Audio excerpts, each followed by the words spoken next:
पावसात जेव्हा पाणी दूषित झालेलं असतं, हवामान दमट आणि ढगाळ असतं, तेव्हा शरीराची स्वाभाविक प्रतिकारक क्षमता ढासळते. त्यामुळेच जेव्हा ओलावा वाढलेला असतो, दमट हवामान असतं, त्यामुळे अग्निमांद्य आणि शरीरातल्या दोषांचं संतुलन बिघडतं. जेव्हा वातप्रकोप होतो तेव्हा वात योगवाही असल्यामुळे पित्त आणि कफ या दोषांना सुद्धा असंतुलित करतो. म्हणून या काळात घेतलेला जो आहार आहे तो औषध ठरू शकतो किंवा विकार निर्माण करू शकतो. हे आपल्या चॉईसवर अवलंबून आहे. म्हणून या काळातल्या आरोग्य रक्षणासाठी उपयोगी असलेल्या 10 टिप्स आपण आज पाहणार आहोत. Tip number 1, आहाराविषयीची. या काळात जड, तेलकट, थंड किंवा फ्रीज मधलं शिळ अन्न पचायला जड जातं, त्यामुळे हलका, गरम आणि ताजा आहार घ्यावा. यामध्ये तुम्ही भाकरी किंवा फुलका करताना गहू, नाचणी, ज्वारी, राजगिरा या धान्यांचा आहारात योग्य वापर करू शकता. भाजलेली धान्य असतात जसं राजगिऱ्याच्या लाह्या, मखाने, फुटाणे किंवा ज्वारीच्या लाह्या, साळीच्या लाह्या नागपंचमी निमित्ताने बनवल्या जातात. या लाह्या शरीरातला ओलसरपणा कमी करायला मदत करतात. म्हणून या काळात आवर्जून लाह्यांचा समावेश तुमच्या आहारात नक्की करा.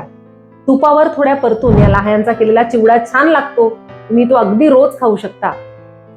तांदळाचा भात करताना त्यामध्ये थोडी सुंठ, तूप आणि थोडं मीठ घालावं किंवा जिरं, लवंग, मिरी अशा पदार्थांची तुपात फोडणी देऊन पातेल्यात बनवलेला भात असतो तो पचायला हलका होतो. त्यामुळे कफ वाढत नाही, शरीरात जडपणा किंवा आमदोष तयार होत नाही. आणि पावसाळ्यातली सगळ्यात बेस्ट रेसिपी, अगदी सोपी, म्हणजे मुगाच्या डाळीची खिचडी. या सगळ्या गोष्टी पचायला हलक्या आहेत, पचनशक्ती वाढवणाऱ्या आहेत. आता टिप नंबर 2, पाण्याविषयी. पावसाळ्यातला मोठा धोका म्हणजे दूषित पाणी. या काळात नदी तलावांमध्ये दूषित पाणी येतं, विषाणूंची वाढ होते. त्यामुळे पाण्यामुळे होणारे जे रोग आहेत, टायफॉइड आहेत, जंत आहेत, जुलाब, उलट्या, ताप यांचा प्रादुर्भाव या काळात वाढतो. त्यावर उपाय काय, तर पाणी उकळून थोडं गार करून प्यावं किंवा सुंठ, ओवा, धणे टाकून सिद्ध केलेलं औषधी जल असतं ते खूप उपयोगी आहे. विशेषतः लहान मुलांना या काळात वावडिंग किंवा धण्याचं सिद्ध पाणी आपण देऊ शकतो. त्यामुळे पचनशक्ती सुरक्षित राहते आणि कफामुळे किंवा दूषित पाण्यामुळे होणारे आजार होत नाहीत. या काळातलं वातावरण दमट असतं, त्यामुळे कोणीतरी सांगितलंय म्हणून, सवय आहे म्हणून खूप जास्त पाणी पिणे या काळात टाळायला हवं. जेवढी गरज आहे तेवढं आणि सिद्ध पाणी प्यालात तर पचनशक्ती उत्तम राहील. आता टिप नंबर 3, या काळात कुठल्या भाज्या किंवा फळं खायची. खरं तर ऋतूमध्ये नैसर्गिकपणेच अशा वनस्पती उगतात ज्या या काळातल्या शरीरस्थितीसाठी योग्य असतात. म्हणून त्यांचा वापर आरोग्याच्या दृष्टीनं महत्वाचा असतो. त्यामध्ये कुडा आहे म्हणजे कुटज, त्याच्या शेंगा किंवा फुलांची भाजी आहे, ती कृमीनाशक असते. अतिसार, जंत आणि वातदोषावरही प्रभावी आहे. तसंच तांदूळजा, टाकळा, घोळ, भारंगी, हादगा, शेवगा, कारली, भोपळ्याचे सगळे प्रकार या भाज्या किंचित कडवट असल्या तरी शरीरात साचलेले दोष आणि ओलसरपणाचा नाश करण्यासाठी उपयोगी आहेत. या काळात चिखल असतो, त्यामुळे पालेभाज्यांचं प्रमाण कमी ठेवावं असा आयुर्वेदाचा निर्देश आहे. आणि फळांच्या बाबतीत जांभूळ, आंबा, फणस, पेरू ही या काळात येणारी फळं. पण पावसाने या फळांची चव कमी होते.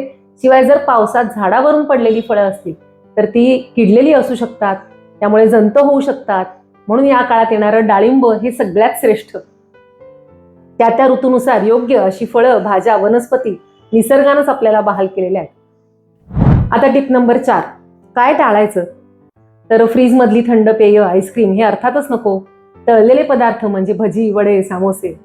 कारण पावसाळा म्हटला की गार हवा असते, काहीतरी चमचमीत गरमागरम खावंसं वाटते. अशा वेळेस शक्यतो भजी, वडे विकतचे खाल्ले जातात. आधीच मंद झालेली पचनशक्ती, त्यात असे पदार्थ खाल्ले तर आणखीन मंद होते. मग ताप, जुलाब, ऍसिडिटी, खोकला अशा आजारांना अगदी आयतं निमंत्रण मिळतं.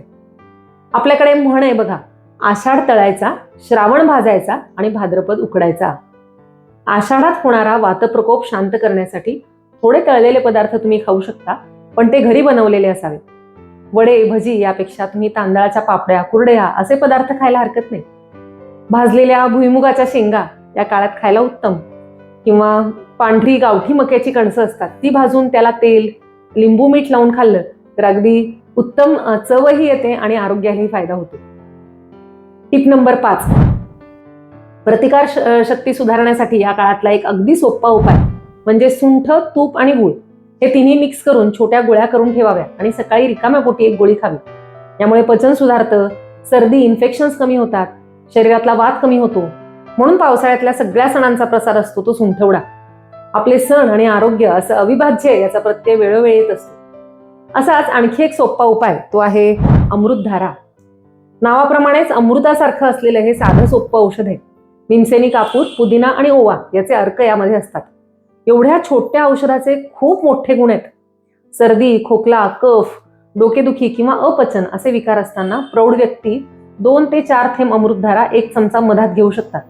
किंवा तुम्ही कुठलाही काढा, गरम पाणी यात सुद्धा हे घेऊ शकता. लहान मुलांना मात्र हे पोटातून देऊ नका, कारण हे तिखट आहे. त्याऐवजी त्यांना याचा रुमालावर टाकून फक्त वास दिला तरी सुद्धा कफ कमी होतो. डोकेदुखी किंवा कफ झालेला असताना कानशिलावर किंवा घशावर याचा 1-1 थेंब चोळावा. अगदी इन्स्टंट रिलीफ मिळतो. पावसाळा, हिवाळा अशा ऋतूंमध्ये प्रत्येक घरात हे पॉकेट मेडिसिन असायलाच हवं. शाळा कॉलेजमध्ये मुलं किंवा ऑफिसमध्ये कामाच्या ठिकाणी आपण सुद्धा हे औषध सहज नेऊ शकतो आणि कधीही घेऊ शकतो. आपलं अरहमचं जे अमृतधारा आहे खूप लोकप्रिय औषध आहे आणि हजारो जणांनी याची आजपर्यंत ऑर्डर दिली आहे, याचा अनुभव घेतलाय. तुम्ही सुद्धा यापूर्वी आपलं अमृतधारा वापरलं असेल तर कमेंट्समध्ये नक्की लिहा. तुमचा अनुभव काय आहे ते आम्हाला कळवा. त्यामुळे फक्त आम्हालाच फीडबॅक मिळत नाही, तर इतर प्रेक्षकांना तुमच्या कमेंट्स वाचून आयुर्वेदावरचा, अशा औषधांवरचा विश्वास वाढायला मदत होते. आता आपली टिप नंबर 6. पावसाळ्यात वाढलेला वातदोष आहे तो अनेक त्रासांचं मूळ कारण असतं. म्हणजे अंगदुखी किंवा संधिवात, पचनामध्ये गडबड होणं, थकवा. यासाठीचा अगदी सोपा उपाय म्हणजे आठवड्यातून 1दा किंवा 2दा तरी गरम केलेल्या तिळाच्या तेलानं अभ्यंग म्हणजे पूर्ण अंगाला मालिश करावी. विशेषतः सांधे, पाठ, कंबर, पोट, तळपाय यावर थोड्या वेळानं हे तेल जिरवावं, थोडा वेळ चोळून. त्यामुळे त्वचा निरोगी राहते, स्नायूंना बल मिळतं, वात कमी होतो, पचन सुद्धा सुधारतं. आता टिप नंबर 7. थंड पाण्याची आंघोळ टाळावी, त्याऐवजी गरम पाणी वापरावं. त्यामुळे सर्दी, पडसं किंवा कफ यावर नियंत्रण राहतं. आणि आंघोळीसाठी सुद्धा तुम्ही अधूनमधून उटणं वापरू शकता, ज्यामध्ये कडुनिंब, वाळा, हळद, चंदन अशी औषधं आहेत. हे उटणं अंगाला लावलं तर त्वचेचे दोष कमी होतात, फंगल इन्फेक्शन्स टळतात आणि दमट हवामान असताना ज्यांना जास्त घाम येतो त्यांच्या बाबतीत घामाची दुर्गंधी सुद्धा यामुळे दूर होते. आपली टिप नंबर 8. व्यायामाविषयी. पावसात बाहेर जायला मर्यादा येतात, त्यामुळे घरात काही हलकी किंवा परिणामकारक आसनं, व्यायाम आपण करू शकतो. सगळ्यात बेस्ट सूर्यनमस्कार किमान 12 वेळा करणे.